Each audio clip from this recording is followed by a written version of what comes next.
Good evening, everyone. How are you doing? All right. Do I need to make an entrance so that there's a better, more enthusiasm when I ask you how you're doing? How's everyone doing tonight? Thank you. Because you're here for a live podcast at the historic Strand bookstore. Look at this. Just take a moment to look. Isn't this gorgeous?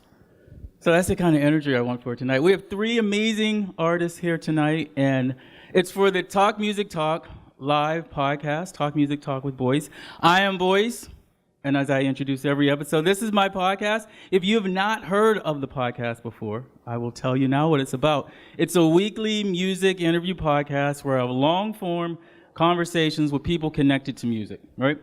Long-form conversations, which I love because you really can stretch out and get to know people. It's not like one of those, no shade to The View. But you really don't learn anything about anyone when you watch The View, right? Has anyone learned anything about anyone from The View? No, you have not. I guarantee it. That was a rhetorical question. So tonight, the way the setup is going to be, it's going to be three artists I'm going to interview. They're going to perform. I'm going to interview them. We're going to have a lot of great fun. It's going to be stripped down performances, different than what they normally do, but still fantastic. You saw some of the sound check. I saw all of the sound checks, and it was wonderful. And before we continue, is it possible that everyone can move forward? Thank you. Nice and cozy. Yes, that's even better. We have some empty seats up here. We can fill those in. See, I always go to a lot of shows, and I see people do this, right? I won't do like some people make you sit down on the floor of the show. That's not going to happen, right? You look too nice, right? So, people always ask me, Boice, what does it take for someone to be a guest on the show? And my answer is always, I have to like what they do. And tonight, I love what these three artists do. We got Corbu, we got the City and Horses, and Sarah Elizabeth Charles, music from all genres, which is what Talk Music Talk represents. And the first act for tonight is Corbu. Usually a trio, but flying solo tonight is frontman Jonathan Graves. I first heard about Corbu through their publicist. Is he peeking his head out? Right. I first heard about them through their publicist, and they were doing a show at Mercury Lounge just like 2 years ago. And I had the advanced copy of the CD sent to me, Crayon Soul, their new CD. It hadn't even came out yet. Listened to it once, and I was like, oh my God, this is incredible, right? I hear a lot of music, so when I hear incredible music, it really stands out. And then I'm walking to the show, and I'm listening again, second time listening to it, and it's still incredible. Get to the show, amazing live performance. They're just one of those bands that get the music right, the visuals right, everything right. So tonight with Corbu, what do I want to tell you about them? They have done a lot since that album has come out, which I recommend, by the way, to get the album. They have opened for Goldfrapp. They were on tour with Block Party. Their album was mixed by Dave Fridman, who has worked with Tame Impala, Flaming Lips, MGMT. So this is good stuff that is coming up. I am so proud to present, here it comes, Corbu, stripped down, to Talk Music Talk live at Strand. A round of applause.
From the moment I start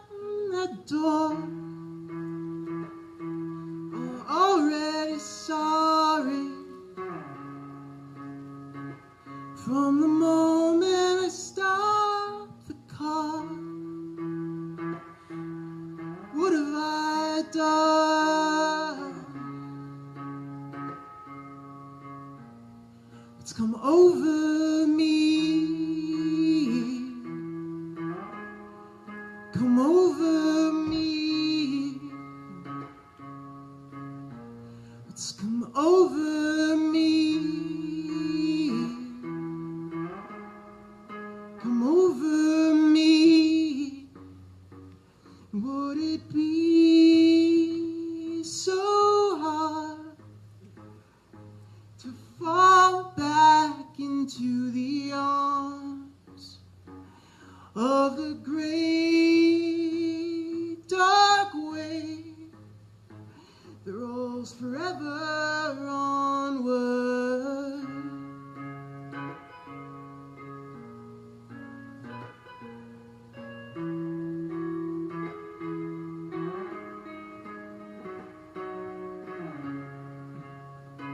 It's like you're talking in backwards motion, and I can't understand you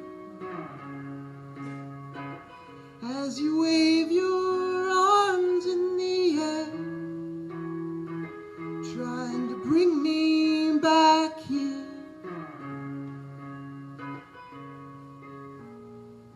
I can't go back there. Can't go back there.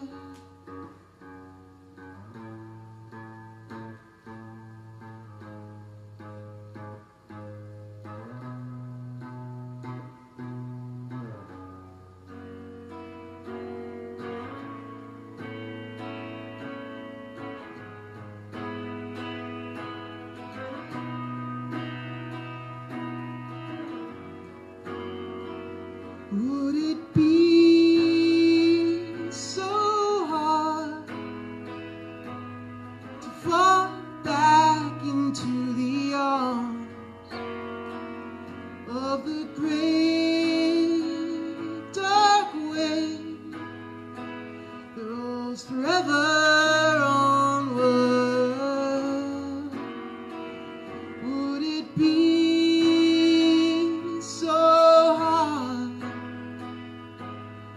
fall back into the arms of the great dark wave that rolls forever onward?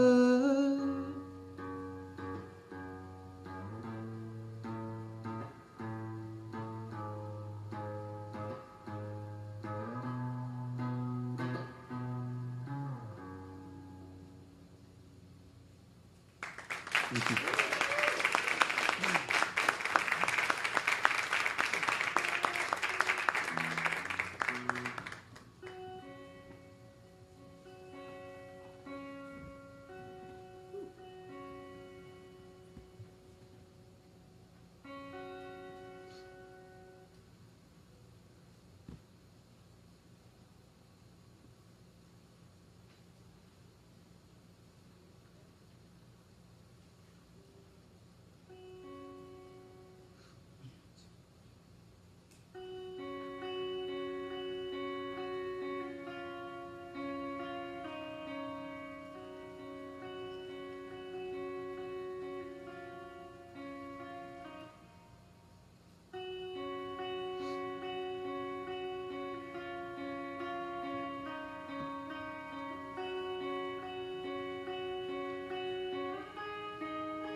Your eyes, but you can't see, like a sunspot, like the child you used to be. Looks perfect from far away. Looks perfect from far away.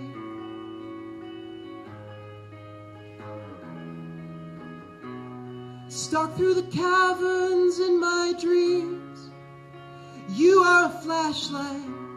When the timer goes off, tell me what it means. Grab the answer before it's gone. Grab the answer before it's gone.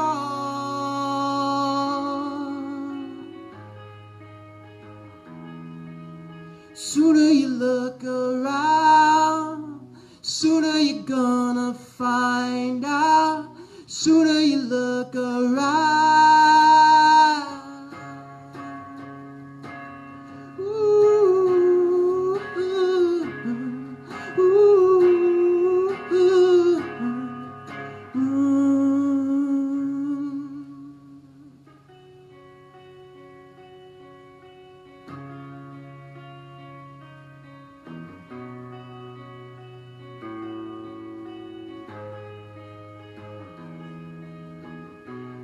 It's into the coffin, it's into the ground. Was that unexpected? The story is closed and the night is over. Head towards the sun together and grab the answer before it's gone.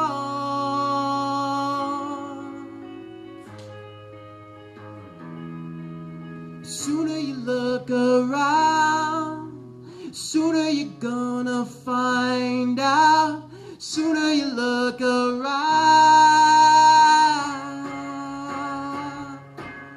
Ooh, ooh, ooh, ooh,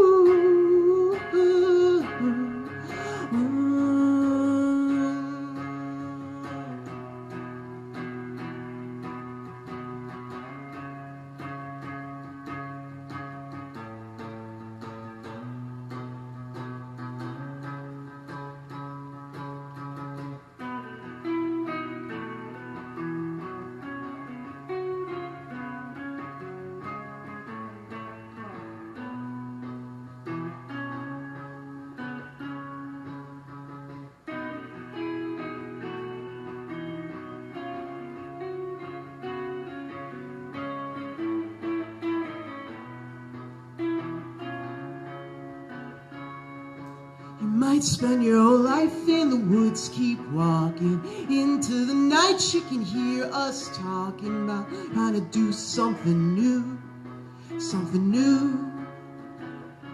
Yeah, you might spend your whole life in the woods, keep walking into the night. You can hear us talking about trying to do something new, something new. Yeah, sooner you look around, sooner you look around.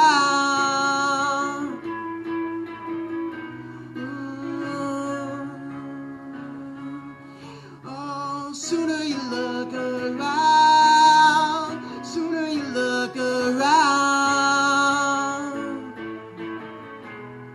Oh, sooner you look around. Thank you. We're in a bookstore.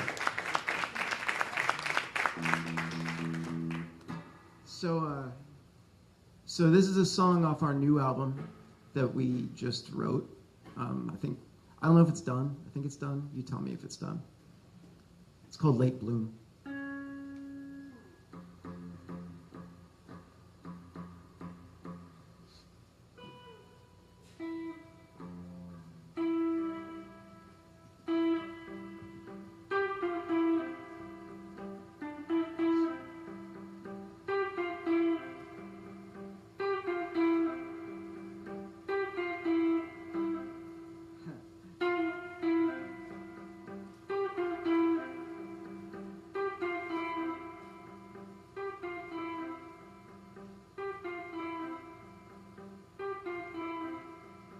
What's going on?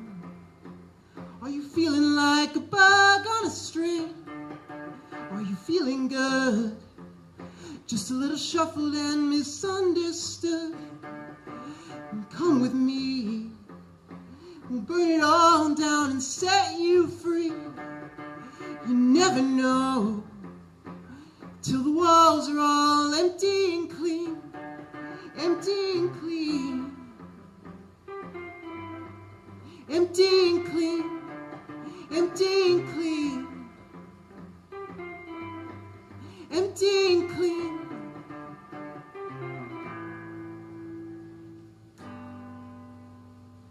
Oh, I'm a late bloom, bloom, bloom. Still I bloom, bloom, bloom. It's turning into something new, new, new. How about you? How about you? I'm a late bloom, bloom, bloom. But still I bloom, bloom, bloom. Still turning into something new, new, new. How about you? How about you? Are you a dog locked up inside an empty house? We'll smash it up, 'cause no one's coming home to let you out, let you out. Shove it deeper underground, underground. Comes out when no one is around, when no one is around. You shove it deeper underground, make me proud. Comes out when no one is around, when no one is around.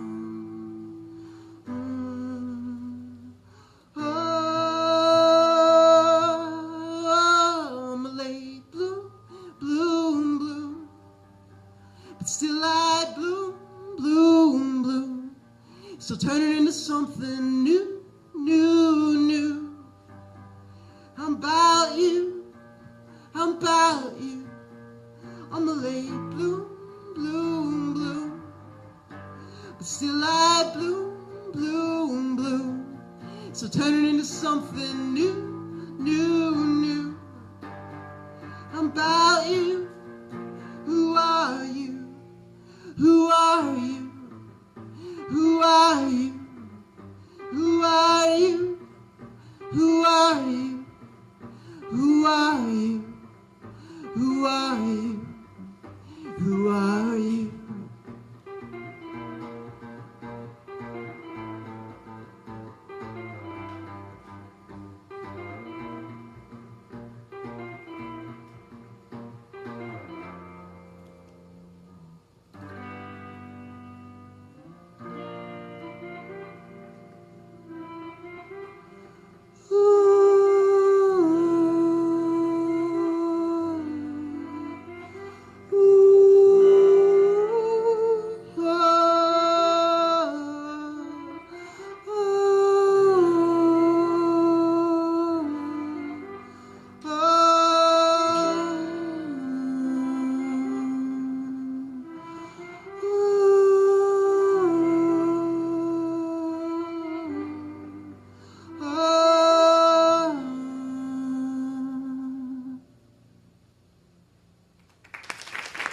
Thank you. Is it dry in the? Is there effects in the house, or is that just for me? Like, do you hear any delay? No. Oh, that's sad. It's okay. It's okay. I'm going without my delay. I don't know who I am without my delay. Guess I'm gonna find out. Cool. This one's gonna be real interesting. Okay. Cool. Let's see.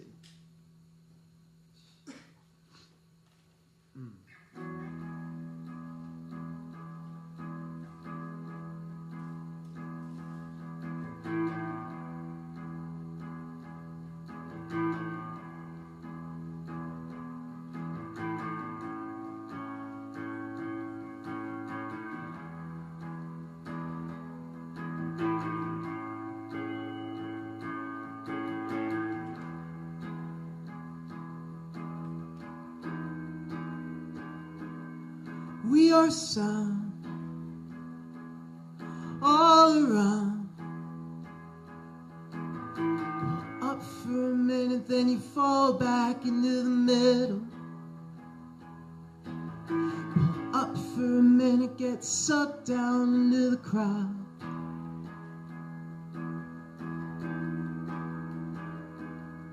In the basement, I'm sitting up.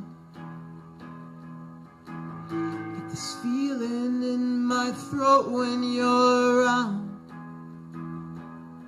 I refuse to open this door till you come around.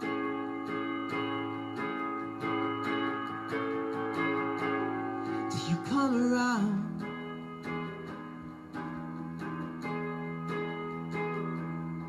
We are sound all around.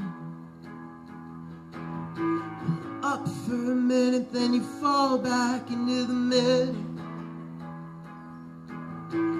Up for a minute, get sucked down into the crowd.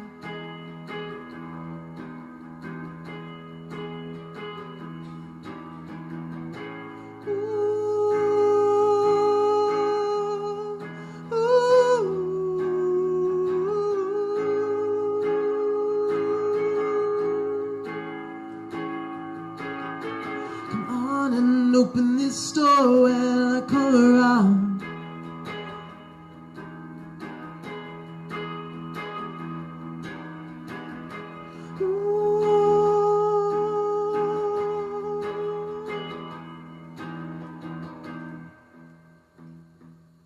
You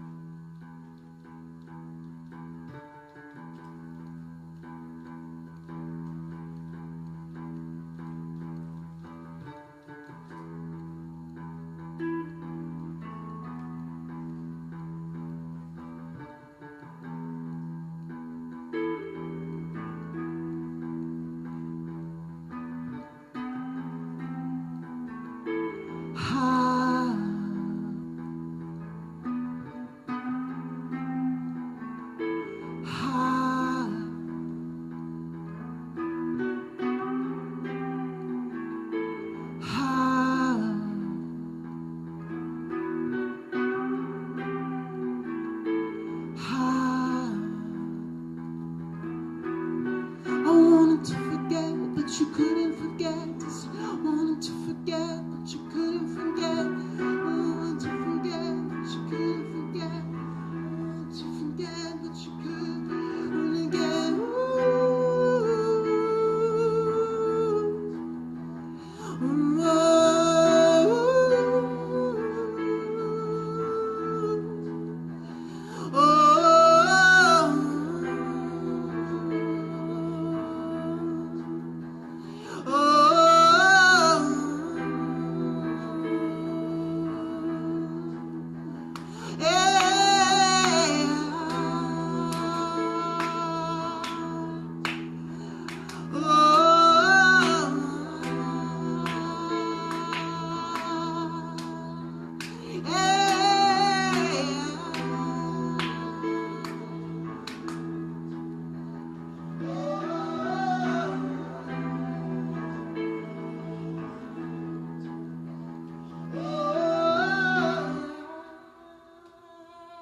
Okay, thank you.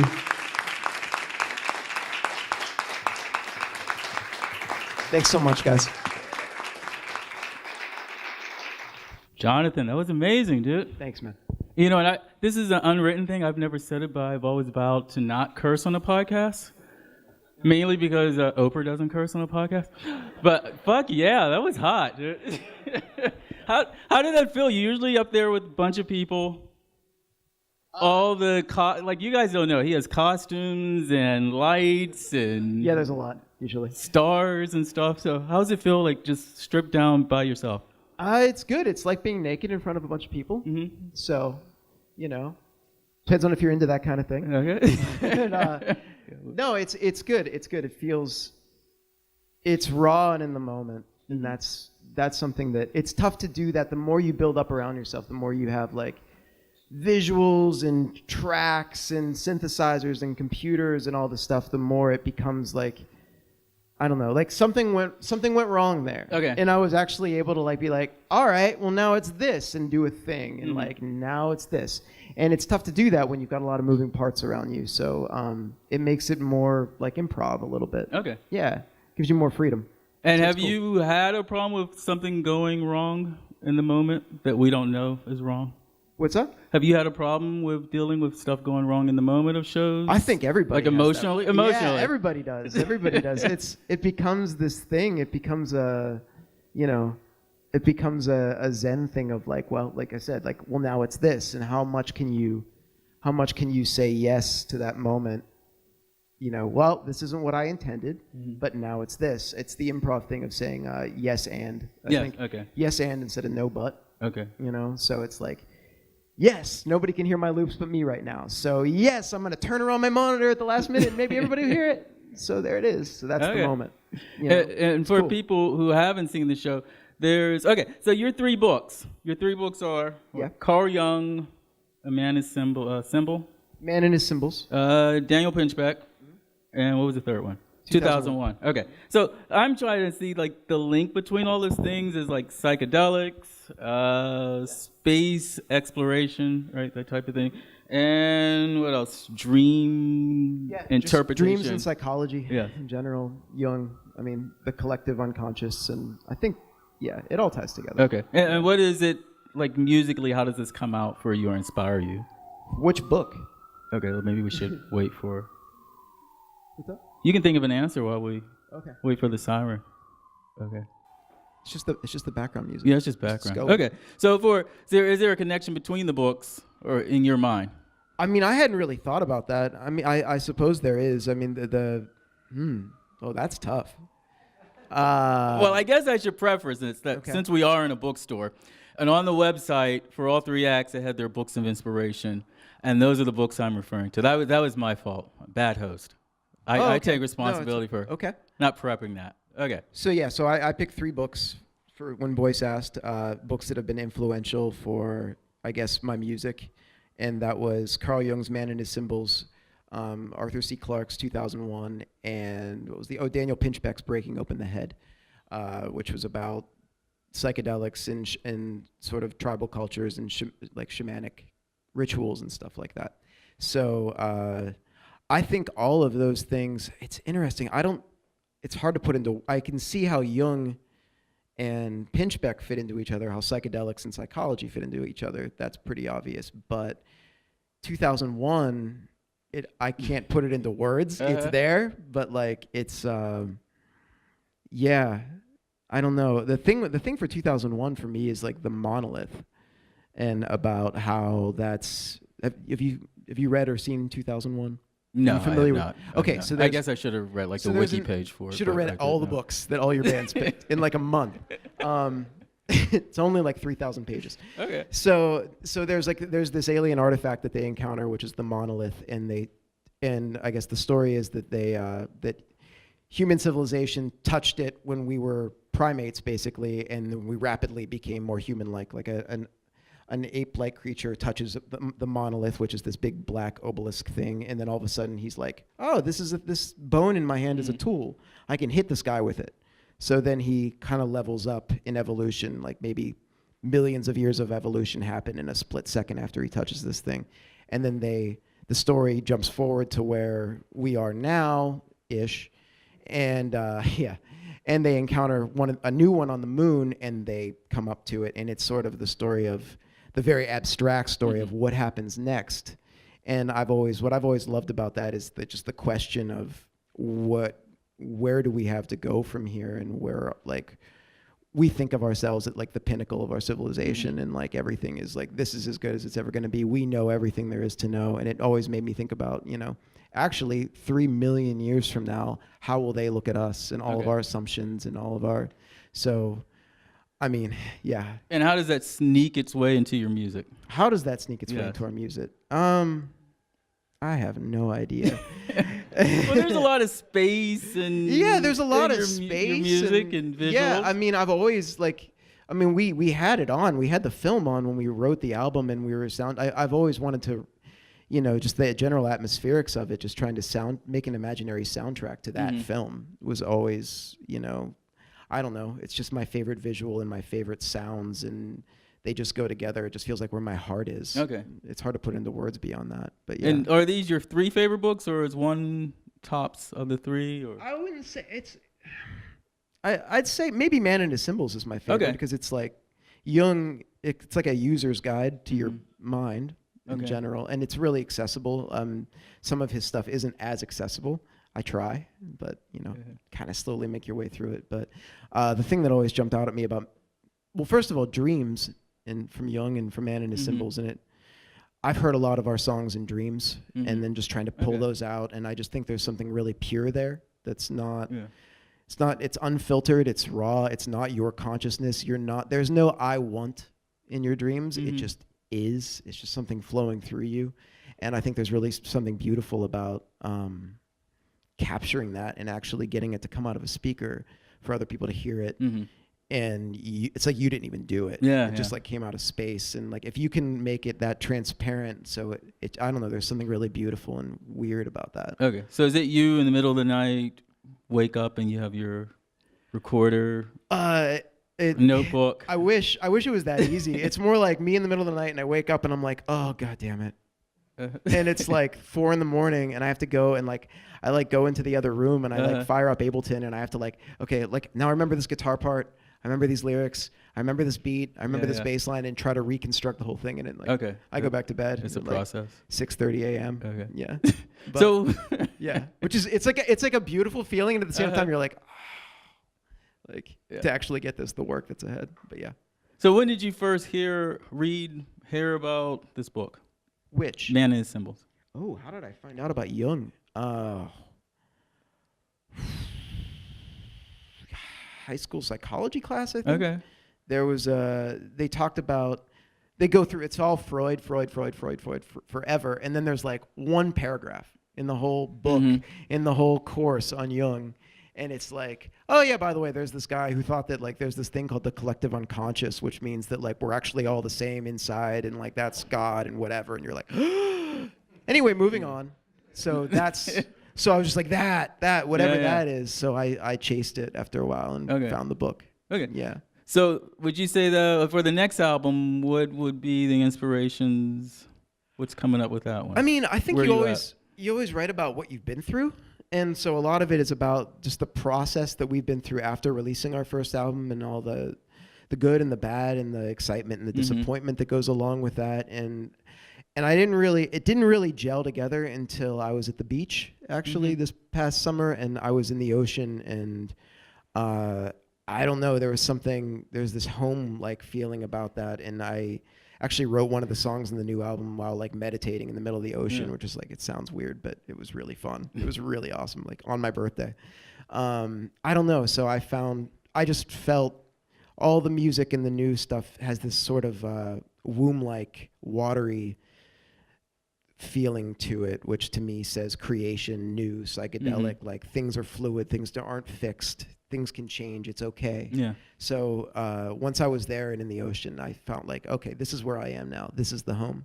So maybe the last record was space, and this next one lives in the ocean. Okay. Oh, ocean. Okay. Yeah. Got it. And how has it been? So I met you right like a month before the Crown Soul was coming out. Yeah. About 2 years ago. Yeah. How, you mentioned the good and the bad. How has that experience been? What have you expected? Because it was kind of weird. When the Mercury Lounge show, I mean, no disrespect, there was a handful of people.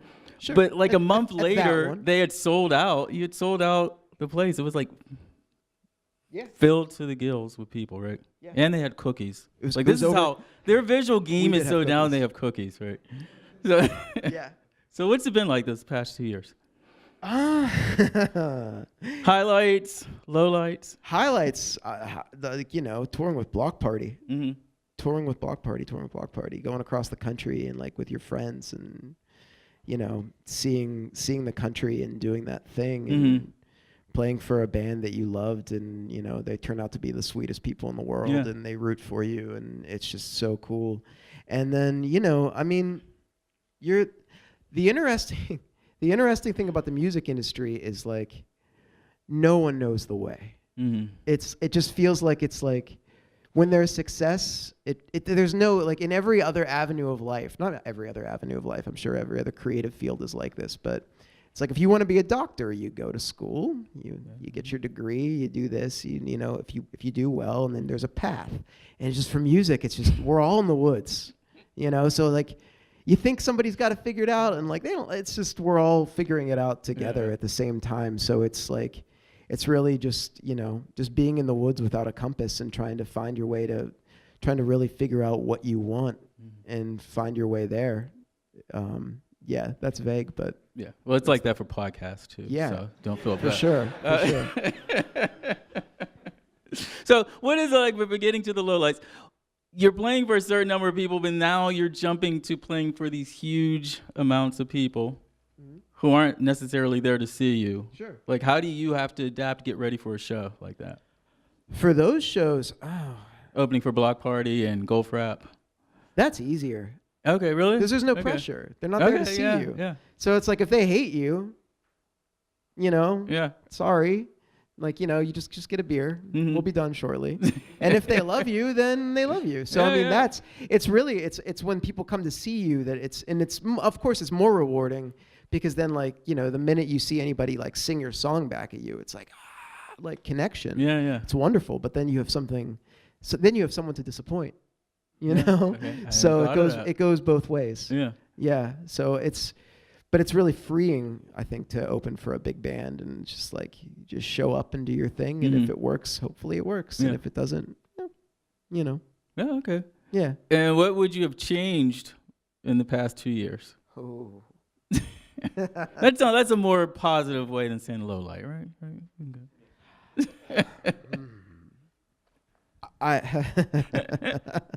This is a very specific answer. Okay. I would have learned everything possible about, I hate to say this, it's very businessy, but like marketing. Mm-hmm. You know, I would have learned it then as I'm learning it all now, because marketing is just like labels don't, like a lot of labels don't know, you know, you really have to figure it, like you're really on your own at the end of the day, and that's okay, you know, but like you have to be able to get your name out there and like look, you have to know, oh, we're all on Facebook, we're all on Instagram, we're all like, well, what are we actually doing? Yeah. What are we actually trying to do?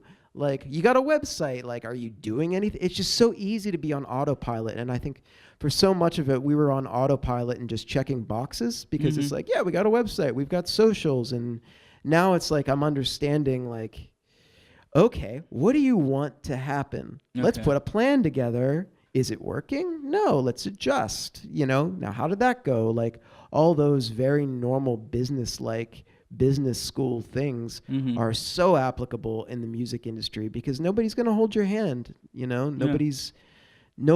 I don't know. We're all on our own. That's okay. We just have to accept it and go with it. And I would have really educated myself better earlier if I could go back.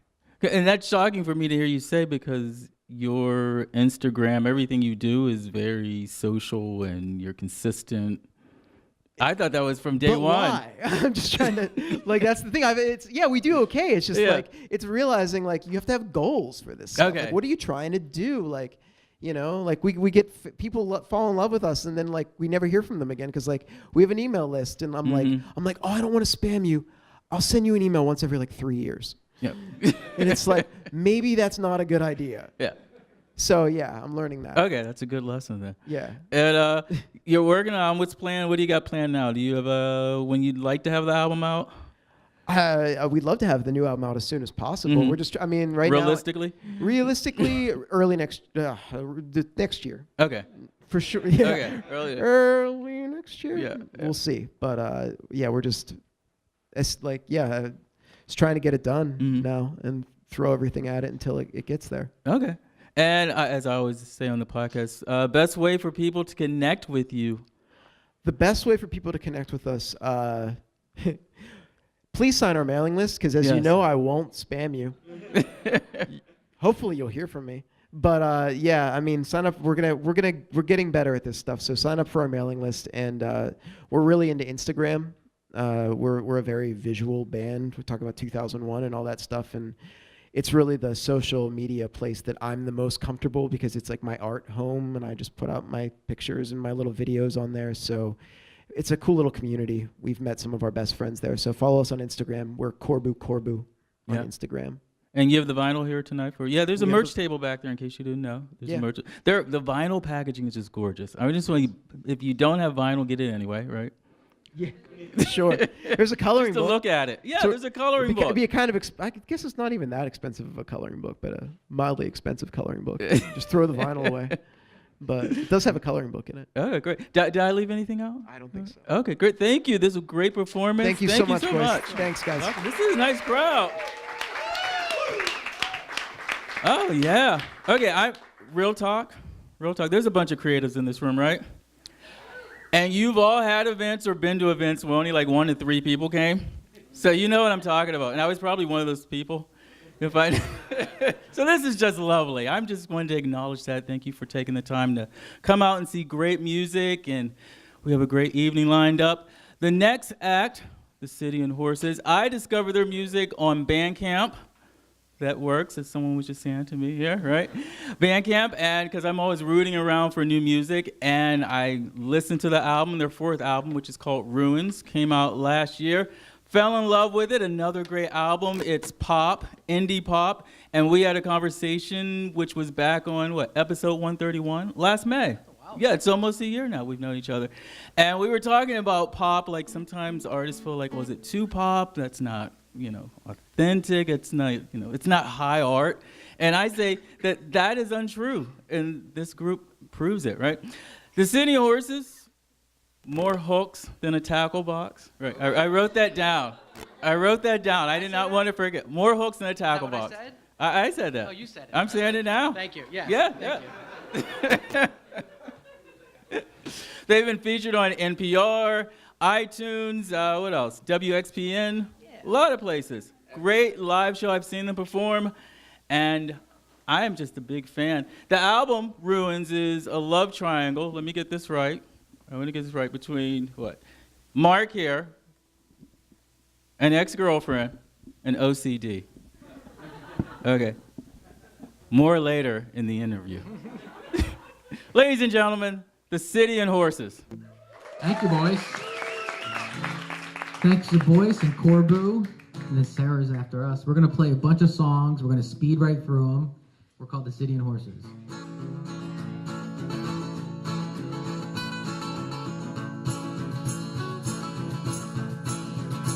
I miss your mom.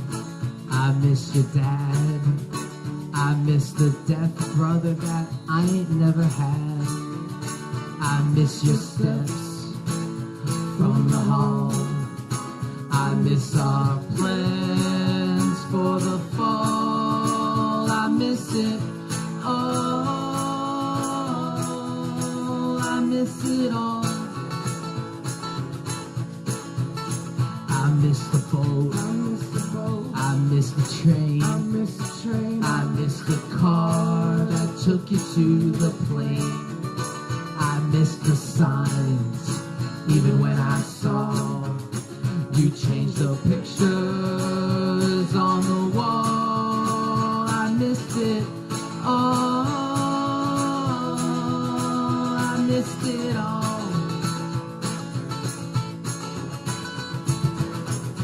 Found the picture from last year that your friend took over here. When our lips pressed into one, she couldn't tell where you ended. I begun, couldn't tell where you ended. I begun.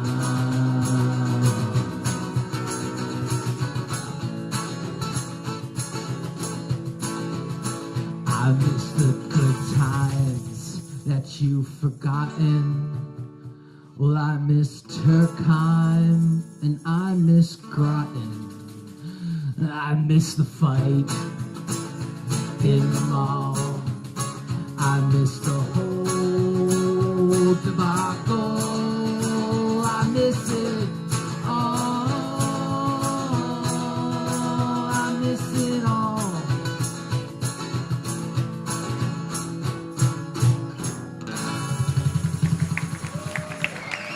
Thank you. This next song is called 17. It's about a 17-year-old girl, but not from now, when I was young. So it's okay. It's just like a disco song, but we're gonna play it a little different.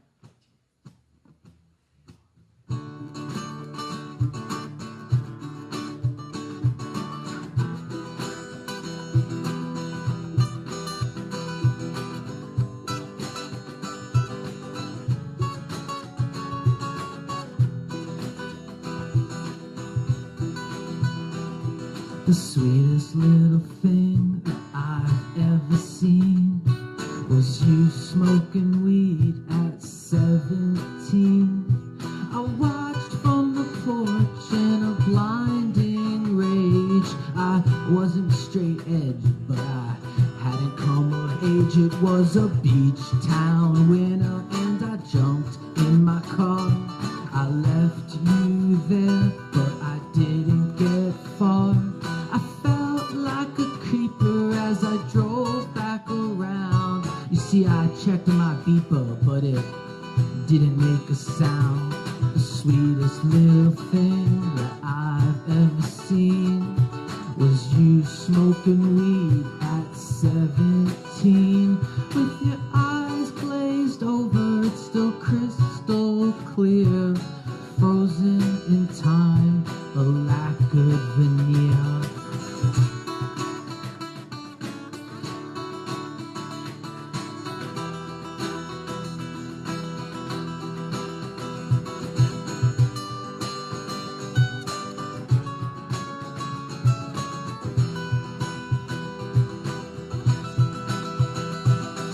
Sweetest little.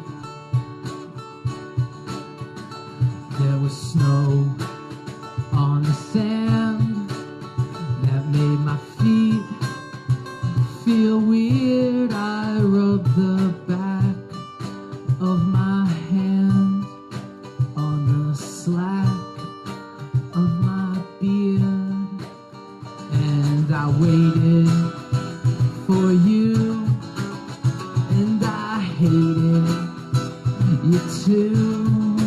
I was never young, but I was stupid and a little naive. I guess I still am, 'cause I believe.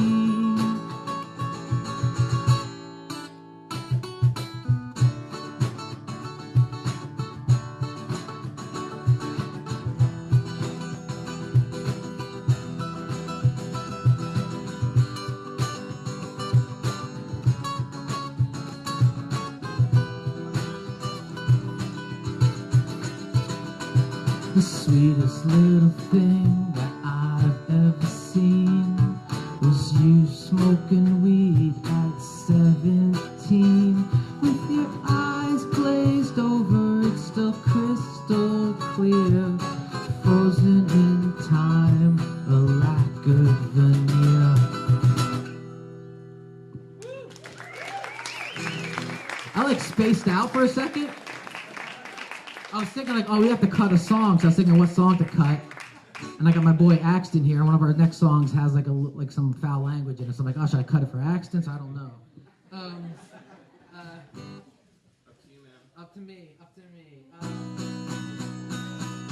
That's the song's called Drag. Okay. This song's off the Ruins album that Boyce was talking about. Freaking Drag. 1, 2, 3.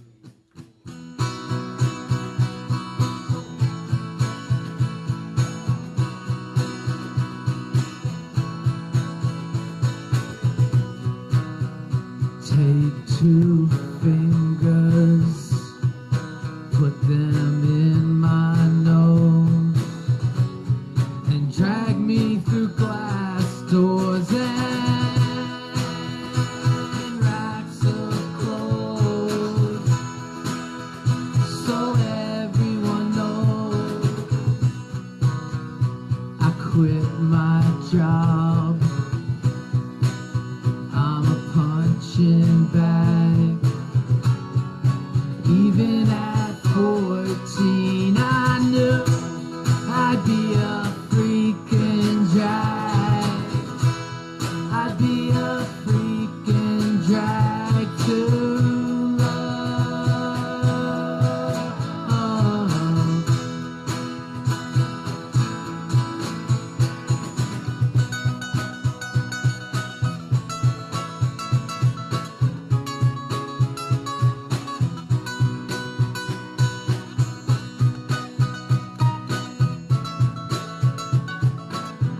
take one collar and wrap it around my neck and drag me through drywall and across the deck in front of the coat check. Girl, she knows the score. This ain't what it seems. Even at 20, I knew that we give up our dreams, that we give up our dreams to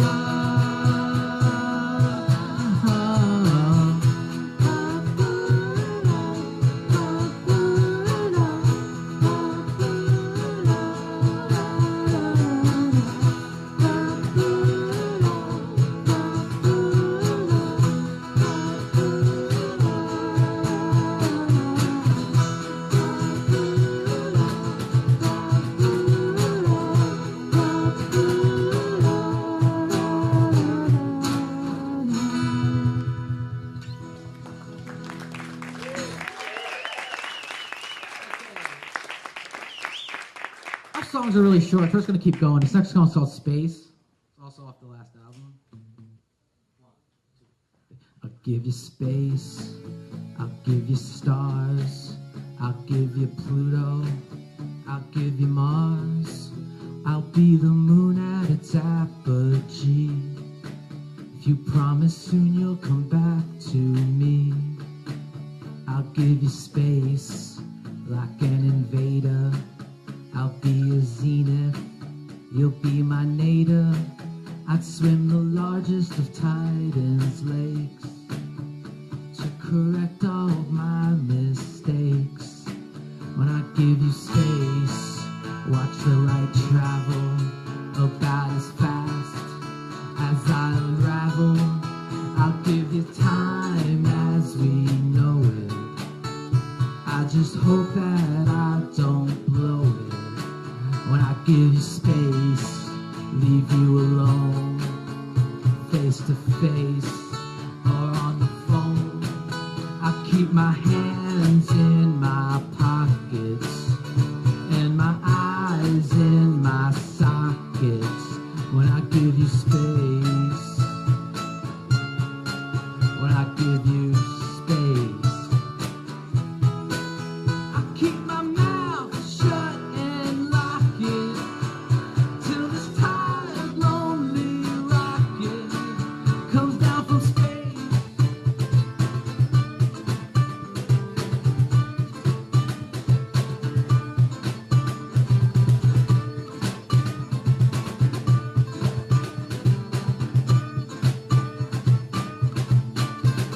I'll keep time as we know it. I just hope that I don't blow it when I give you space.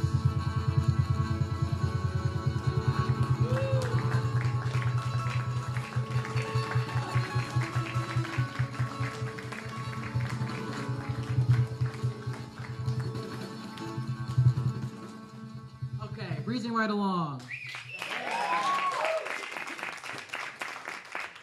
That song's called Space, but it's really not about space. This next song's called Shades. This is like a little disco track, but we don't got the disco. But we do got the cajon.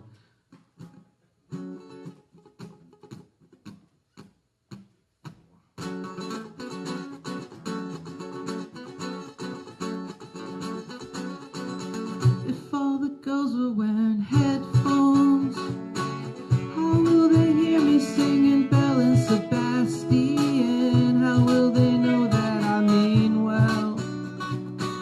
How will they know? How will they know?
headphones. It's probably better that way, because I'm not myself today. I'm not myself these days. And all the girls are wearing shades. Oh, that's better too, I guess. Then they can't see the way I dress. I tend to look like a mess, but they'll never see me, not even the love in my eyes. They'll never see me. I'm just a thorn in the thighs. They'll never see me, not even the guitar in my hand. They'll never see me. Next to the bar, I can't stand up anymore.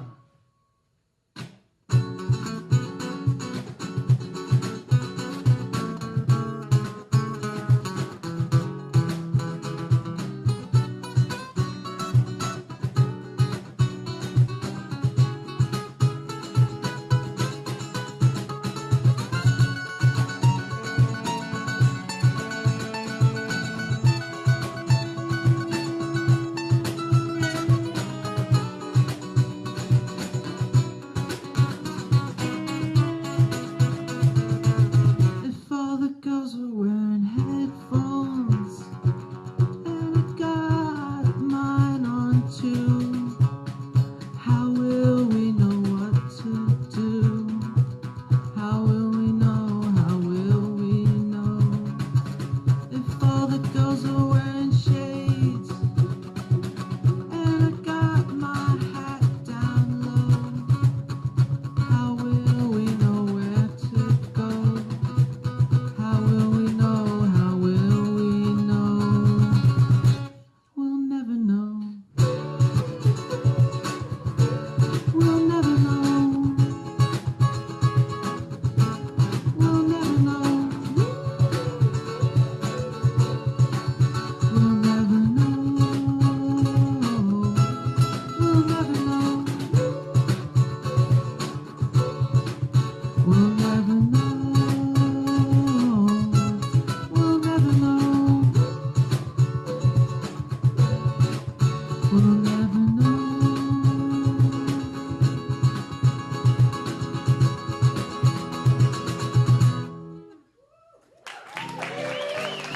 Okay. We got two more, one more, two more. Bryce, boys, two. Okay, this next song is called So. If you're familiar with, there's a television show. I mean, I'm not gonna brag or anything, but it was on the TV show. FXXXXXX. It's on FXXXXXXXX is You're the Worst. The Mark Cantone story. Yeah. I was gonna say, I thought it was about the band. This song's called So.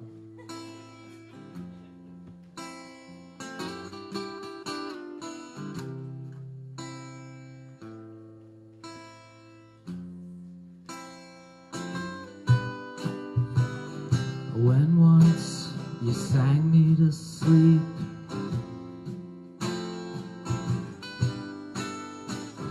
when once your life was open to me,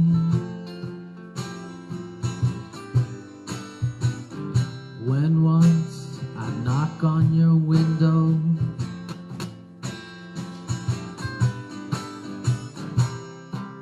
and you'd knock on mine. Why'd you do me so?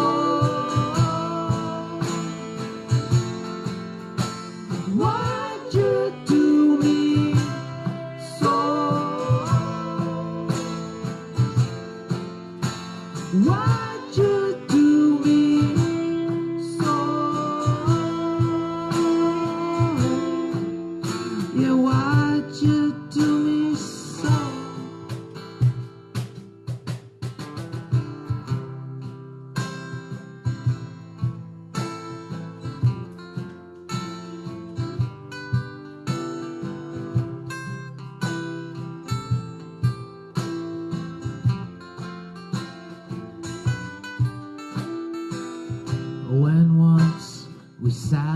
Dad's couch.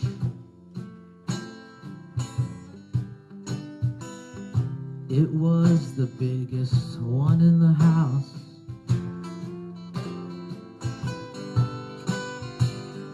And then you put your hand on my mouth. When your roommates came home, why'd you do me so? Why'd you do me so? Why'd you do me so? Yeah, why'd you do me so?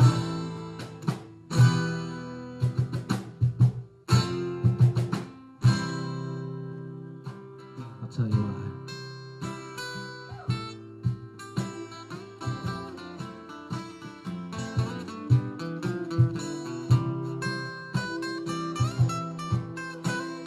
Here's what happened. When once you kept your dress on, I gave you a bass guitar lesson. When once you asked me to kiss you for the first time, 'cause you were scared to. Why'd you do me so? Why'd you do me so? Why'd you do me so? Yeah, why'd you do me so? Why? Why'd you do me so? Why'd you do me so?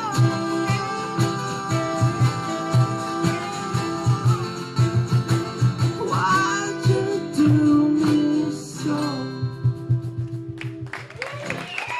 Okay. It's tough. So last song, so We Will Never Be Discovered, and pretty much about sums it up.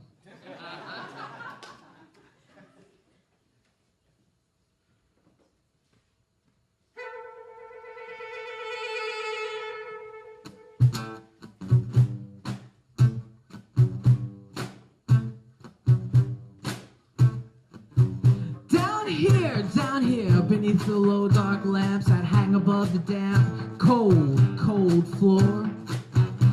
Below 60 feet or so of rock beneath the hard snow. The power, it flickers down the hour and taps from the chaps above. They know we're covered. We will never be discovered.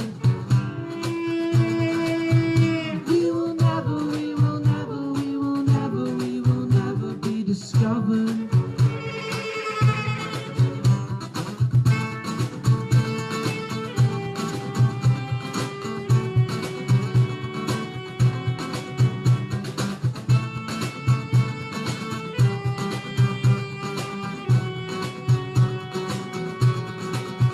Too late, what a fate. They may find us face down here beneath the low dark lamps that hang above the damp cold floor.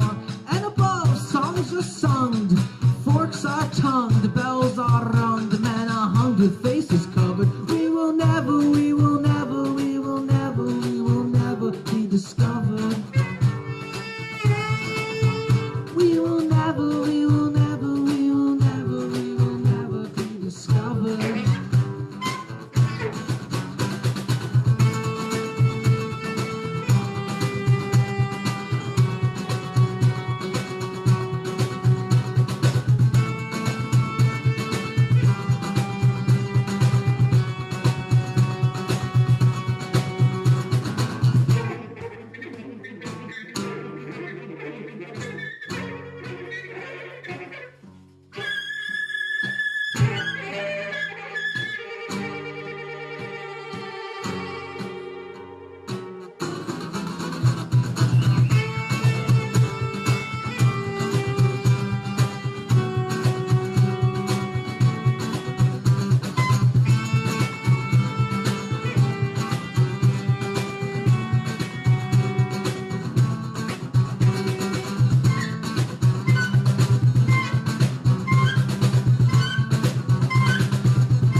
What? That's Shane Connerty on guitar and vocals. Chucky Chulo Palmer on cajon and percussion. Nikki D'Agostino on sax and keyboard. And Boyce on the mic. Hello. See, now we have a reason why I don't curse on a podcast, because I had no idea there was a young child in the room. See? And not only just a young child. Yes. This kid is going to be one of the best drummers in the world. He's 5 years old or maybe 6, and he can play like a teenager. He's going to be incredible. Yeah, he's on his way. Yeah. Axton the drummer. What is it? Axton the drummer on Instagram? Check him out. Okay. Hot stuff. Cool. Hey, dude. What's up? Excellent set. How'd that feel? It was nice. It was weird. Jonathan was saying it's a tough playing naked like that. And I am naked underneath these clothes, by the way. Okay. Are you a never nude? No, I'm always nude. Okay. That's what show is that? That's a reference. Thank you. Arrested Development. Any Arrested Development fans? Okay. Anyway, we were talking about before you performed Love Triangle, Ruins, the 4th album, yourself, an X, and OCD. Yeah. Explain. Well, it's like for those who don't know, I have some OCD issues, lifelong, represent, and it controls everything. So it's like I have to satisfy the OCD, and I also have to satisfy a nice young lady, and and those two things sometimes don't go hand in hand. And how did you decide? This was a year ago, but how did you decide? Okay, I'm going to write an album discussing these things. Well, and what it takes to get to that. I mean, that's all I like. I think Jonathan was saying, what you write, you just write what you know, and that's what was going on at the time. Yeah. So it's just that's how I just do things. Okay. Did it take courage to decide to do that, to release that? Yeah. Well, actually, if you really listen to the album, you never would know that there's any OCD issues at all. But it's like the fact that I just decided to actually reveal that is, but I mean, because in the album I talk a lot about being a junkie and stuff. Yeah. But I'm not like a junkie for drugs. I'm like a junkie for that OCD hit. So. Okay. It's like it's a very similar type of need. So. If you're listening to it, you think I'm talking about like drug addiction or something, but it's not that. Okay. And explain what an OCD hit would be. An OCD hit, well, it would be like satisfying a compulsion. That initial release that relief of anxiety. Okay. That release of anxiety, or the relief you get from doing that. It's like getting some smack. I've never done smack, but yeah, that's not true. Same here. I know a couple people. I see a couple people here tonight who might have. But. So what made you put it in the press release? I know some people. I know a couple writers, friends of mine who have written novels and things. And I'm friends with a comedian who's come out about it. And, not that anybody cares about what I say, but, if it does something for somebody somewhere. And also, you need a hook. Yeah. There you go. And did it feel... Does it release you in any way, like putting that out there? Like, had you been secretive about it? I mean, anybody who knows me knows about it, but no, it wasn't anything. Okay. So what's the response been like for the past year?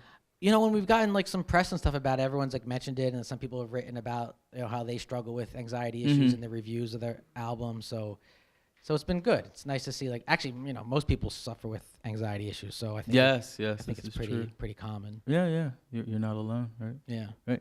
And for your books, some of your books, okay, what were your titles? You had. So I was sitting there and I was talking to my girlfriend Erin, and I was saying, girlfriend. I was saying, Boyce wants me to pick some books, and I haven't read a book in like 15 years.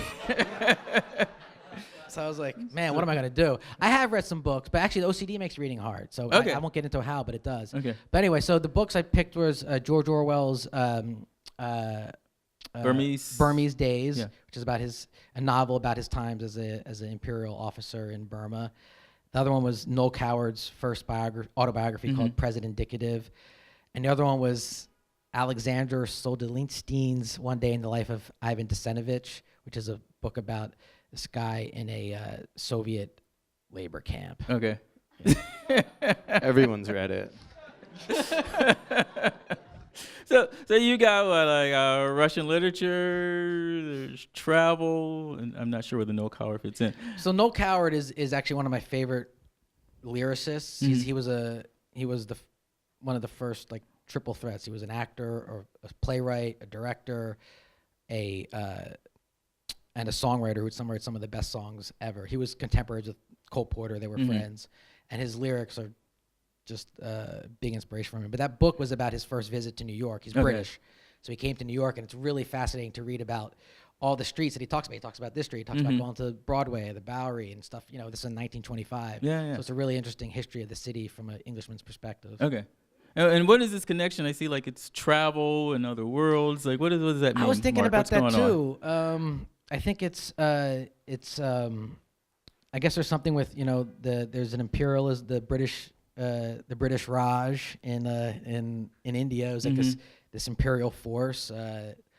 So the Soviet Union was some type of, you know, very, you know, from what I understand, it wasn't very nice. Okay. So I mean, I don't know. I guess those totalitarian regimes and things, and I guess maybe it's, even though I read those books 15 years ago, I guess I don't know. Oh, okay. And how? And they find their way into your work, inspire you how? They don't, the George Orwell stuff and the Ivan Desenovich thing don't, but Noel Coward does a lot. In fact, a lot of the songs I write, he was a very personal songwriter, even though he wrote songs to other people. And so I try to emulate his style a little bit in the use of his, he uses a lot of inner rhymes, and his rhyming structures are very sophisticated, and I could never reach, but it's a good role model. Yeah. And how did it start for you, like the songwriting? Like, was he always a role model, or that No, came later that's on? only like in the last like 7 years. You know, it's like everybody, like Shane and Chuck and Nicky, everyone starts with the Beatles, and then I hate the Beatles. shit. Just kidding. Shoot, I mean, darn it. Sorry. Okay, Shane, you got the. Mark Cantone is my favorite songwriter of all time. Okay. Excellent. Okay. Actually, Shane and It's I. true. No, I found the first City and Horses record on a blog like 10 years ago. Okay. And then when I got with Paper Garden Records, I met Mark, and I was just gushing like, I love your songs so much. And he was like, no, had you to don't. Put you in the band. Where did you find this record? Like, he didn't believe me that I'm so into it. Okay. Now he's the band leader. Yeah. Totalitarian style. Is that true, Mark? No, my gosh, no. It's true. So, what are you working on now? You working on new music? We just went down to Philly and started recording some new songs with my buddy Nick from the Spinto Band, a really awesome group, and he's producing. And so we recorded 2 songs in Philly, and I don't know what we're gonna do with them. Either an EP or maybe just another record. Okay. And what are these themes of these songs? Well, the first song it's a leftover from the breakup era, called "I Don't Want to Make You Sad," and I don't. And the other song's called "1996," and it's basically just about my painful nostalgia for when I was a kid, and just about how great 1996 was, and Lil' Kim and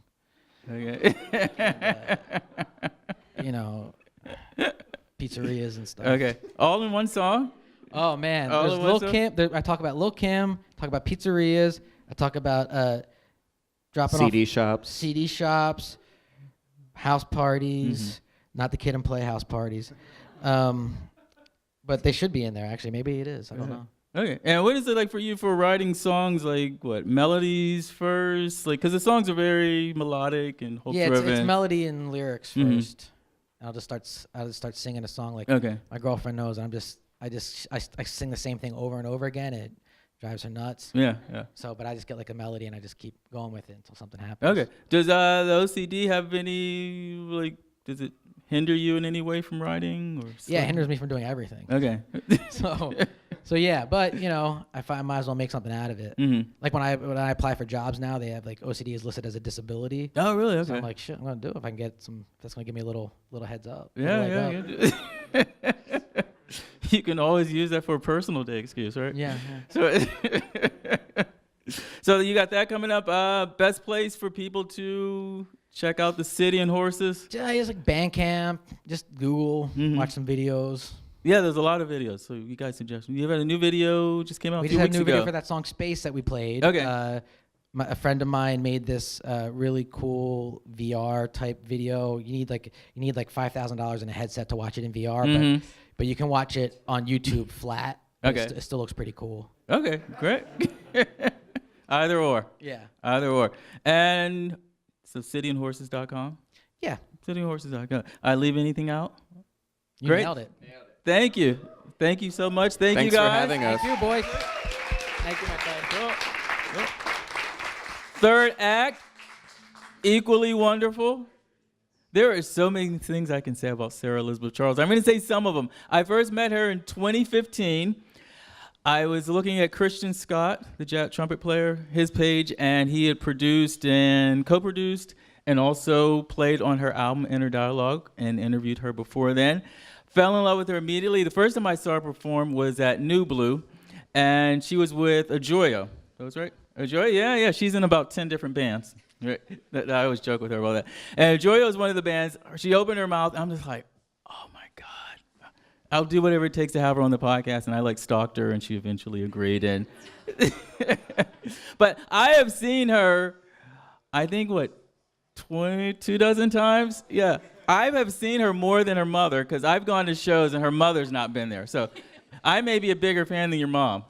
Yeah, okay. I even know her mom. That's how many times I've been to her show. I've brought people to her shows. So I'm a total, yes, right here. Total fanboy.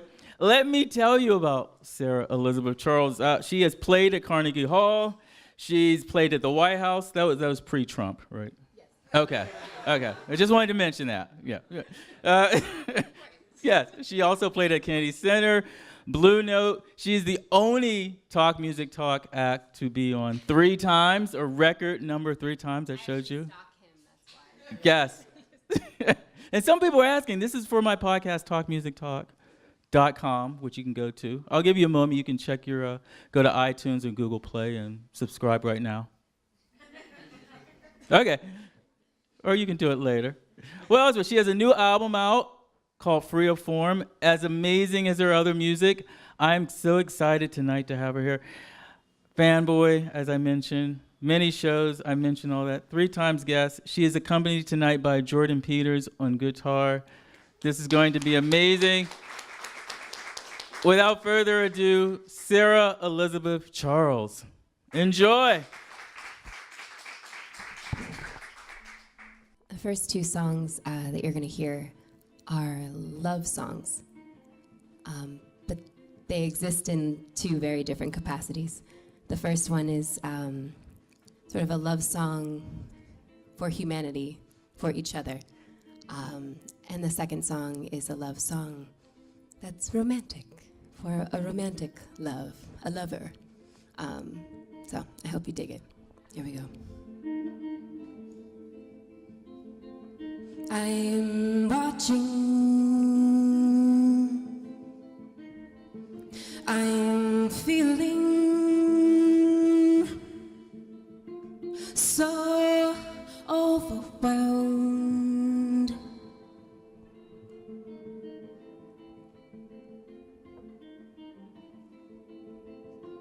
I am waiting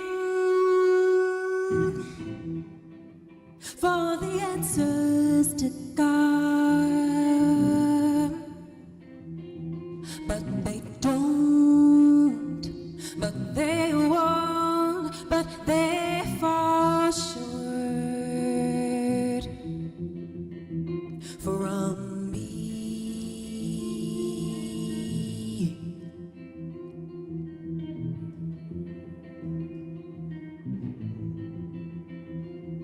My troubles are only mundane.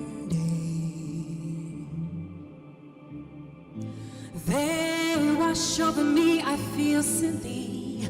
There's nothing to focus on. For the children, they starve and try to keep warm. For the people, they starve and try to keep warm. My lucky life, my lucky strife does not compare. All the walls fall down, I let all the world in now. I will learn how to love.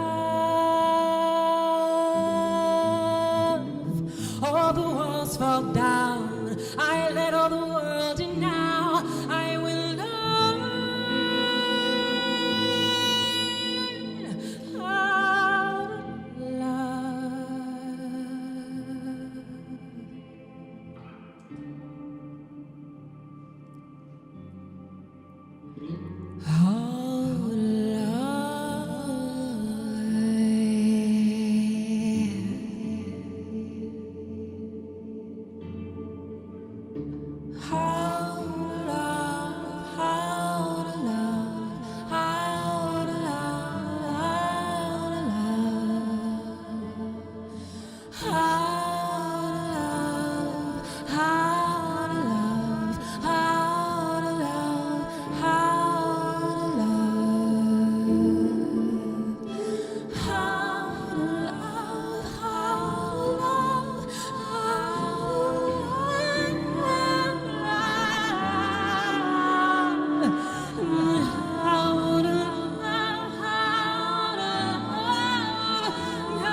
All the walls fall down, I let all the world in now. I will learn how to love. All the walls fall down, I let all the world in now. I will learn how to love.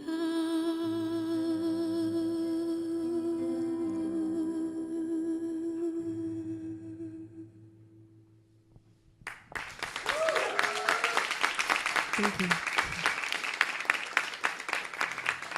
Thank you.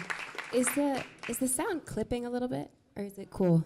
It's cool? It feels like it is, but it's all right. You'd let me know, right? All you musicians out there are shaking your heads no, so I trust you. All right. This next song is called White and Blue.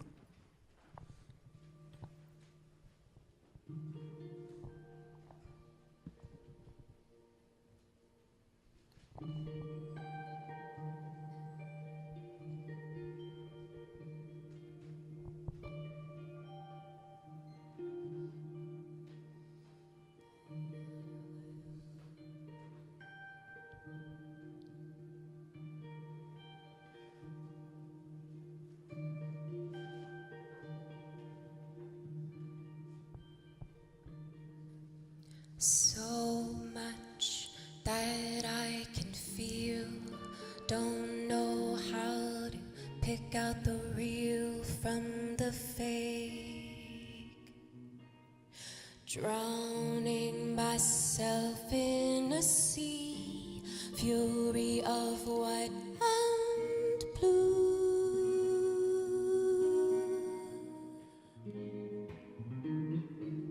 Comfort found in a medley of our moments touch and go,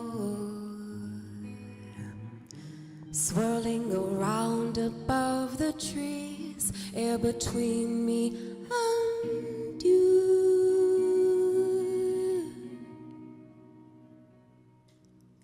I can go away, you can roll away from me. We can see ahead, measure moves by threads in deep.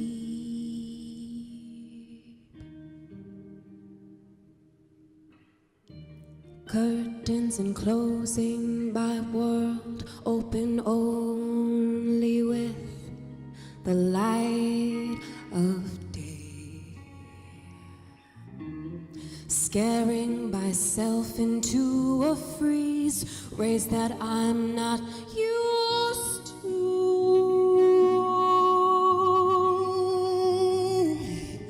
Comfort found in a medley of our moments touch and go, swirling around above the trees, air between me and you.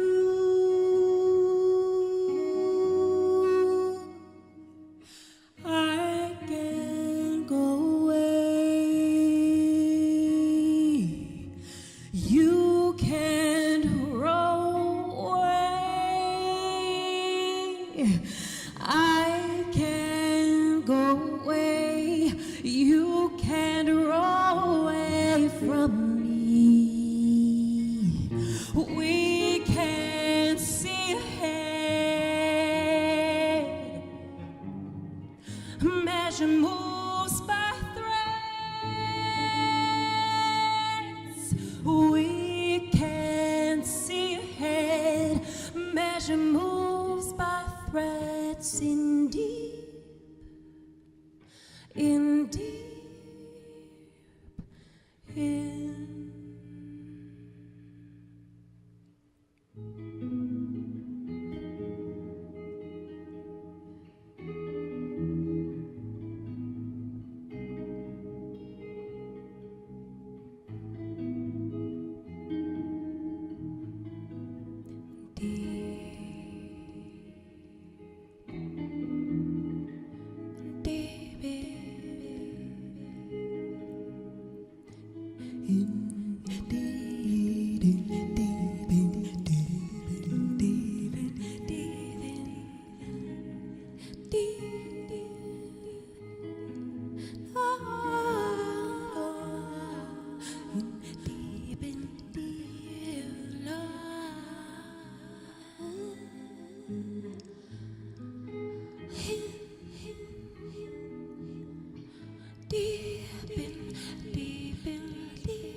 Thank you.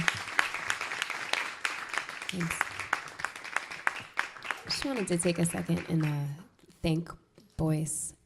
He's very understated and very humble, and the number of artists that he's supported through his podcast over the years, it's just a really big number, and it should be mentioned, and I think should be applauded.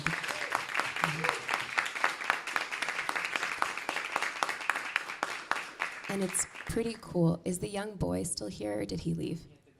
Okay, all right. It's unfortunate, but that means I can say what I'm about to say. It's cool because what he does, and in the context of what he does, I feel like a lot of times people will, people will specifically either write about or interview people that they say that they're fans of, but then they don't actually follow. They're not they don't actually love or engage in the music in a way in my opinion, that's kind of like, it's like I call bullshit a little bit on some of that, because how can you critique something if you're not engaged?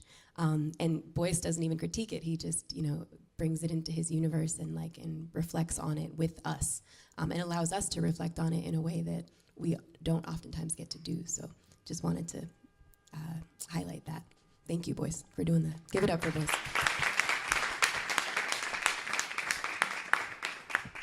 All right, more music. We've got a few more songs.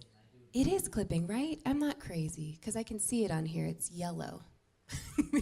Green is good, yellow is not good, red is really not good. Maybe if you, I can turn down my gain if you turn yours up. Let's do that at the same time, maybe. I'm going down, yeah. Hello, hello, hello. Hello, hello, hello. Cool. That is less yellow. Yes. Thank you. Thank you for that, Mark. Appreciate it. All right. This next song is the title track off of the record that Boyce just talked about. This is called Free of Form.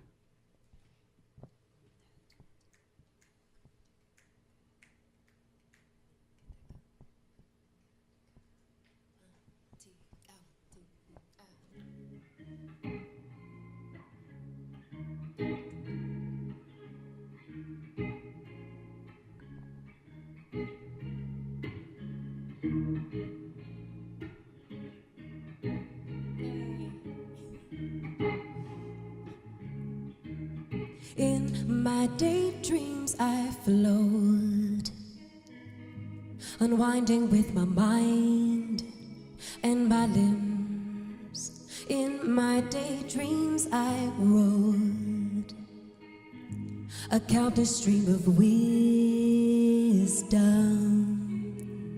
I swear nothing compares to riding on the wind of a thought with no trace of a fight.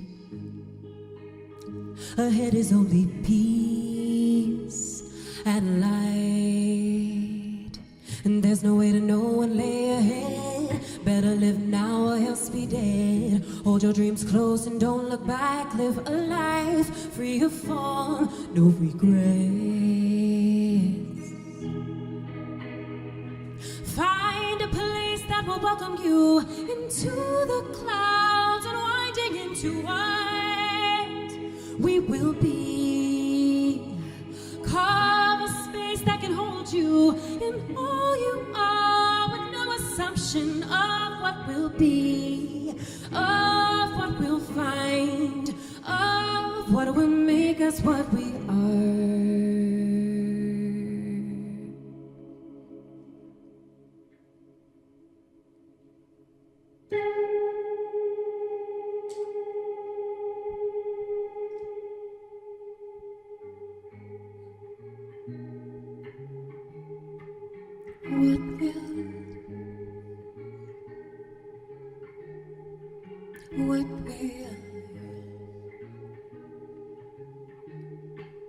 What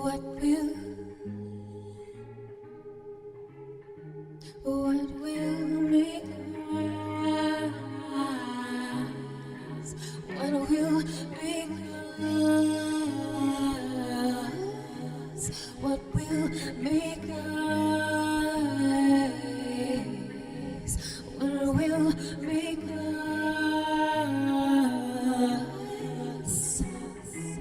What will make us? What will make us? What will make us? What will make us? What will make us? What will make us? What will make us? What will make us? What we are. What we are. What we are. What we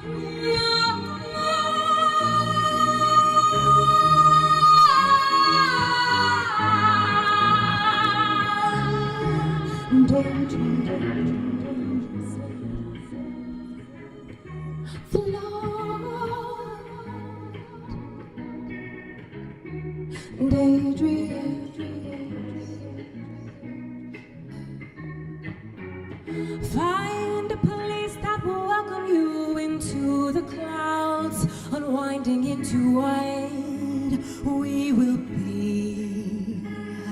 Carve a space that can hold you in all you are, with no assumption of what will be, of what we'll find, of what will make us what we are.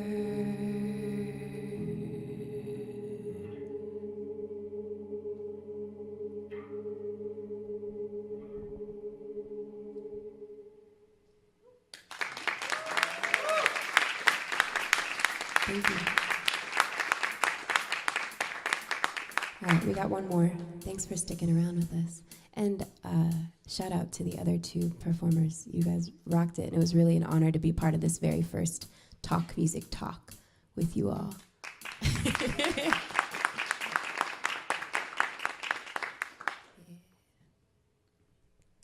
This is March to Revolution, and there's going to be a part for you all to join us on this one. So, and I know that you can. I know some of you can sing for sure because I heard you sing recently. So please join us.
Marching on to the ocean, I feel salt stinging in my eyes.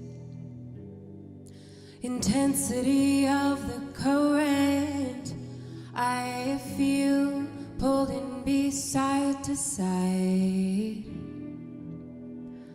Ignorance and emotion in the atmosphere. The danger is palpably present. Will we let our fear rule?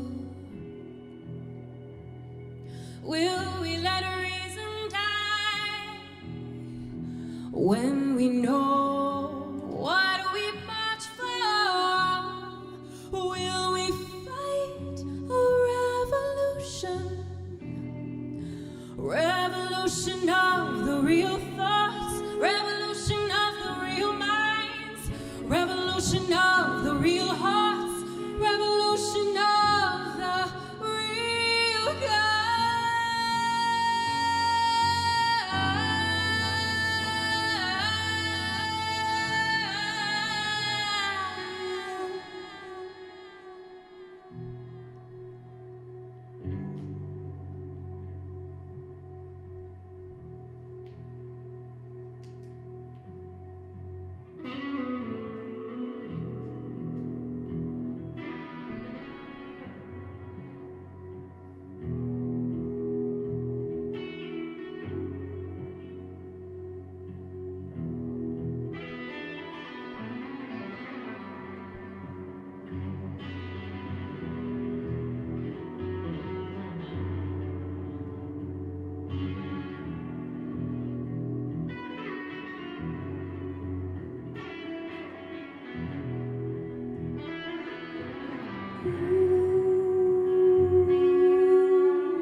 So I know this sounds really dark and very serious, but if you listen to the lyrics, it's a revolution of good things that we're talking about.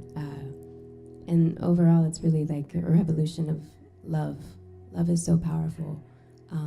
So I want us to take this mode and rather than imagining it as being dark, imagine it as being like a powerful, like warp-like energy in this space that we have together. And your lyric is gonna be of love. Can you all say of love? Thank you. So I'm gonna make it up. I don't know what it's gonna be, but I'll sing it for you in a second.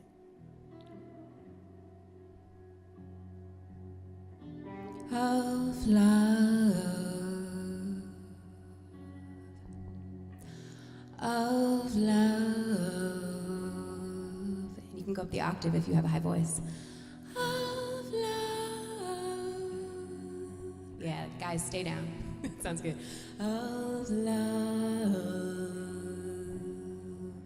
Yeah, let me hear you. Of love. Revolution. Revolution.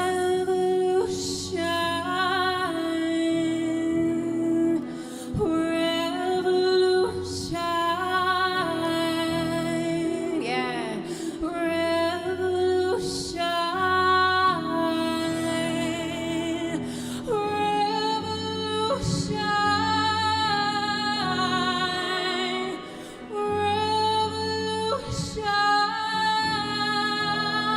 Let me hear you.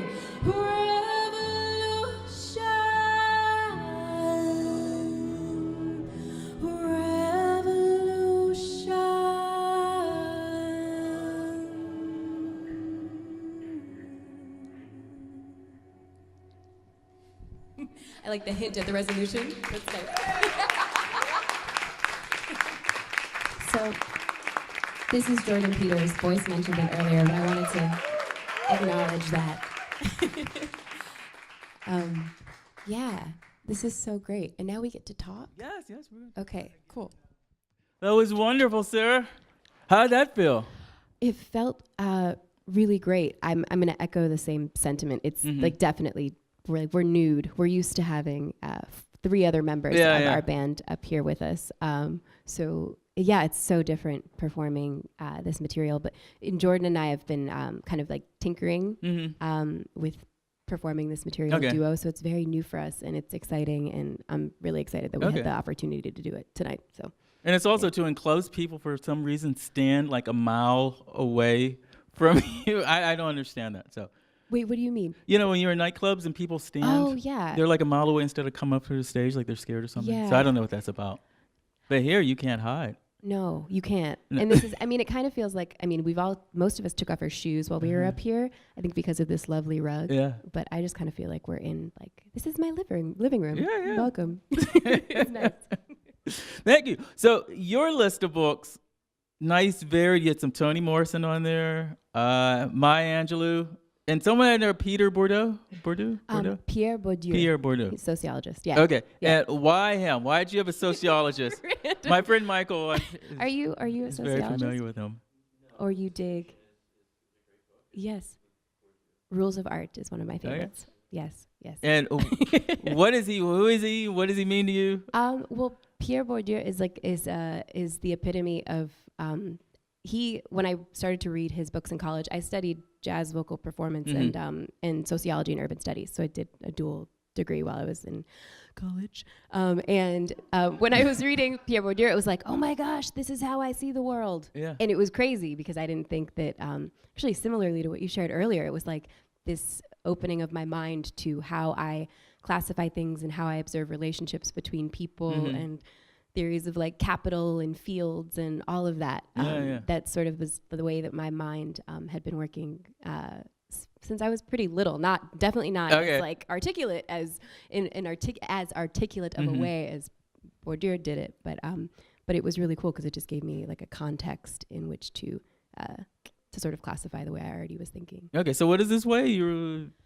Break it down for me. Yeah, for sure. So Pierre Bourdieu's theory of field in capital basically says, so we're all sitting in a room right now, right? And Boyce and I are sitting up here, and we have the microphones, and you're listening to us, and you're engaging, you're nodding your heads, or you're doing, so arguably in this situation, you could, it could go different ways, but this space as of right now exists as like a social field. And the environment was a second ago a performance of like music, art, and now it's a conversation and a presentation of like an interview. And you could argue that Boyce and I have a particular amount of capital with our role right now, because you're all listening to us and engaging with us and choosing to do that. You also have capital because you could get up and walk out of the room and be like, I'm out. I don't want to be here anymore. So choice, capital, agency, that's maybe a silly example, but helpful maybe to understand like the basic ideas. And the idea that I love the most about Bourdieu is just like being able to actually classify the ways in which we engage with each other and realize that we all have agency, no matter what, if you really think about it. And being able to like look at our strengths as people and our like power as people and as humans, regardless of our background, where we come from, or where we are at any given time. Like we have agency as human beings. So that's sort of like a split second version. There's a lot more we could talk about, but and it's interesting because we often don't think we have that. We feel like we don't own up to it. I think so. I think that a lot of us, maybe all of us, could probably relate to at one point or another not feeling like they have, not feeling like you have a choice or power in a particular situation, or I think that's extremely relatable. And for me, that was helpful to find, especially after moving to New York. Okay. And before you had read this book, what did that look like for you, having this outlook on life? Boys, you got to send us these questions ahead of time. I'm curious. I just came up with that now. So. For sure. This is what I love. This is what I love about our interactions. How did that manifest? How did it before? Look? Yeah. I remember my father used to, or still does. He tells me about when I was a little girl, and I think he tells like my boyfriend, my friends, anybody who comes like to my home. I'm from Springfield, Massachusetts originally, so anytime anybody comes to my hometown, he talks about like how good I was at soccer. I wasn't good at soccer. And also that when a story that he tells a lot is that I used to just observe and sit. I was afraid to like, I was really afraid to walk when I was a kid. So I would sit and observe and just like turn my head and then talk a lot. And I wouldn't want to move around. I just wanted to like be in a place and observe. And I think that carried my like throughout my life. That's something that I definitely I like to be in spaces and kind of like, this is creepy. I like to watch people. I like to I think it's fascinating like how people interact with one another. And I'm also a person, and this is something I've tried to work on with myself. I'm kind of like a chameleon. And so it took me a really long time to figure out like who the hell I actually was as a person, because I was in so many different like social environments. And as an artist, even I was like attempting when I was a teenager and like younger too, to like emulate so many different people, that when it came time for me to figure out who the heck I was, it was very, very difficult and very confusing. And maybe the part of that was sort of detrimental, but I think it's, I just think the world is a really fascinating place, and the way that we relate to each other is really very interesting to me, and helps me at this point now to learn more about myself. So I'm the chameleon no longer. I can still do it, but I try not to. And you think about the advice that people give, like, okay, you're going on a date or a job interview, and they say, be yourself. And it's like, well, you may not even know yourself, or there's 10 selves. Yeah, for sure. And there's like being present is something I've been working on a lot. And I think it's really hard to not like get distracted by things, especially in this city, and to not have like so many expectations on the future. I used to think that like in order to accomplish anything in anything, that you needed to have that you needed to be like constantly focused on like what was like 10 million feet in front of you, as opposed to like the here and now. And I'm realizing that there are so many moments that I missed because of that. Yeah. And also most of those expectations never actually got met because I wasn't able to like be my like true self at any given time. And that can mean like a person that is angry and that can mean a person that's like really sad or like, so I don't think I would thank God I'm in a loving relationship because I don't think I'd be very good and I have been for a while and I don't think I ever really I was never good at like at dating. I was always I don't know, I think it's hard and I would be even worse at it now because if I'm in a bad mood and I'm on a date, like that's not going to go well because I'm not gonna fake it. You're bad at faking, or you just don't have the desire to fake it? No, I'm really good at faking it. Okay. And that's the chameleon thing. Okay. And that's really what I've like actively, wow, we're getting into like the whole thing. That's like something that I've actively like been working on for myself, like really trying not to be that and just to be true to any given moment, which is hard to do. Fascinating. And how does Bordeaux, why do I get, Bordeaux. Bordeaux, okay. Say bore. Bore. Dieu. Dior. Dieu. Dior. D. D. Er. Dior. Dieu. Peter Dior. Yeah, Bordeaux. Okay. Boom. Okay. Yeah, you got it. How does that inspire your music? How does it find its way into its music? Does it find its way into your music? I think it's like, again, it's just sort of how I see the world. So my new record, Free of Form, is sort of it is sort of like a commentary of different things that I'm seeing out in the world. Inner dialogue was an inner reflection and sort of like, okay, here's my crazy inner world. Like, here you go with via lyrics. And the Free of Form lyrical content exists more in like as like a reflection of like how I see the world and the various things that are going on and the experiences that I've had as like a teaching artist and doing different things in addition to my performance work. So okay. And what would you say is like the growth, the difference between the last album and this album? It's been what, 2 years now? Yeah, we released Inner Dialogue in 2015. No, 3 years. Yeah, 3 years. Yeah, and we released Free of Form in 2017. Okay. It was late last year. I don't know. We acquired Jordan. Yes, band. yes. My band's been together for about 8 years, and it's been like a tight unit. And then I played with Jordan, and it was like, I don't like guitar. Usually, it's hard for me to like guitar. It really is. It's just a thing. And then I played this hit with Jordan with a completely different band, this great band, Jesse Fisher and Soul Cycle. Yeah, and I was like, who is this human? Who is this like utterly musical and just totally not? He doesn't play anything that's disingenuous. Like nothing, everything that comes out is true and super musically informed. And I'm not trying to like inflate your head, but it's true. And so I sort of like I brought him into the fold of the band, and immediately the rest of my bandmates were like, okay, which is cool because that wouldn't have happened. I wasn't nervous about it at all. But if it wasn't right, I would have heard it. Okay. Because I'm the band leader, but we're very much like a unit. And so they, it's a democracy for sure. And I forget your question now. How does Bordeaux fit into... no. How did the two albums, how are they different? Yeah, so that was the previous question. Yeah.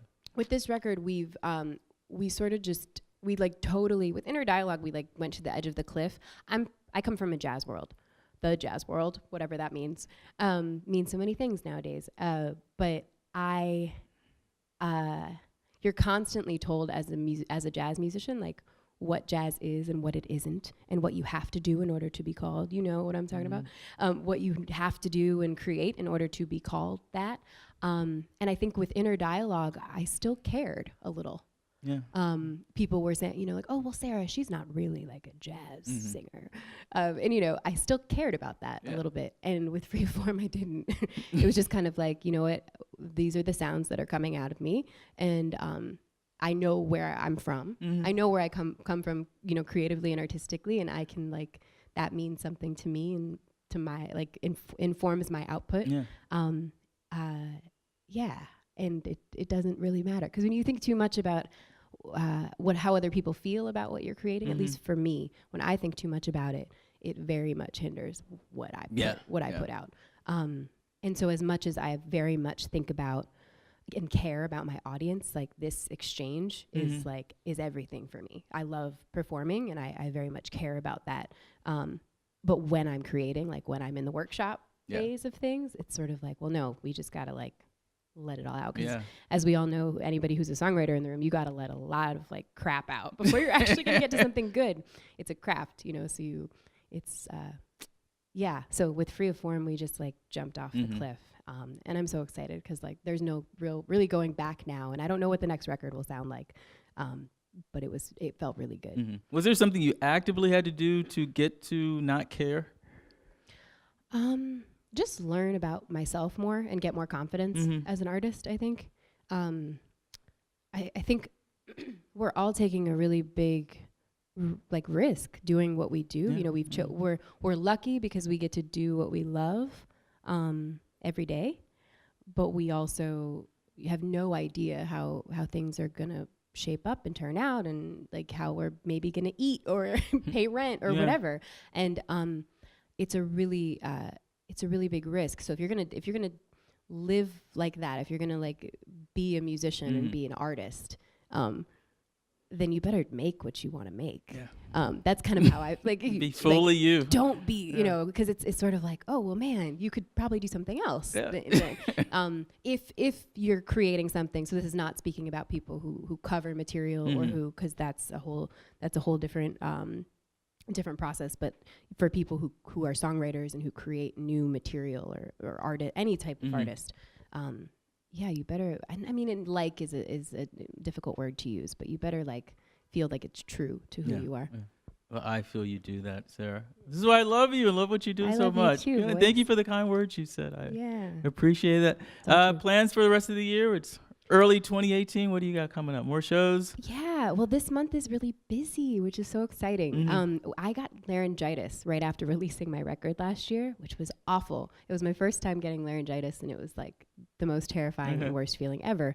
So we had to postpone a bunch of shows, and this March, it was cool because I guess the universe was saying like, sit down for a little bit, Sarah, and we'll see what comes next year, and brought us even more things. So this coming March, this is actually this is March 1st. So this is the first show of about, I think, like 16 shows that we have this month. So we're going to be in New York and in Philly and on the West Coast. And it's our shows, and then I'm also performing with other bands. Or 10 other bands. Well, not 10, but 4. But no, I'm also going to be performing with some of those other bands.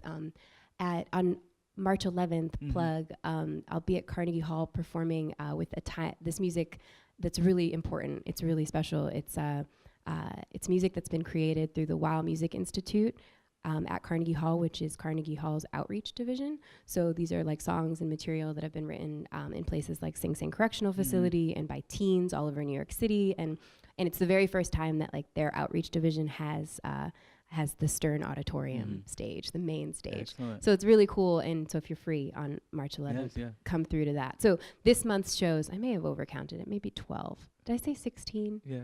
I'm counting in my head. You did.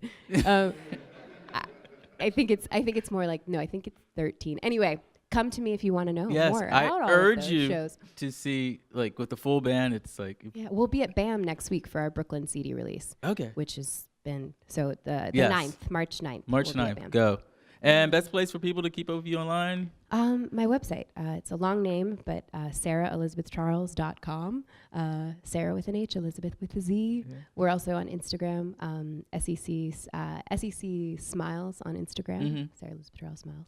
And SEC Sounds on Twitter and all of that stuff. I'm really bad with all of that, but we're on there, so maybe I could get better if you all followed. And connect. yes.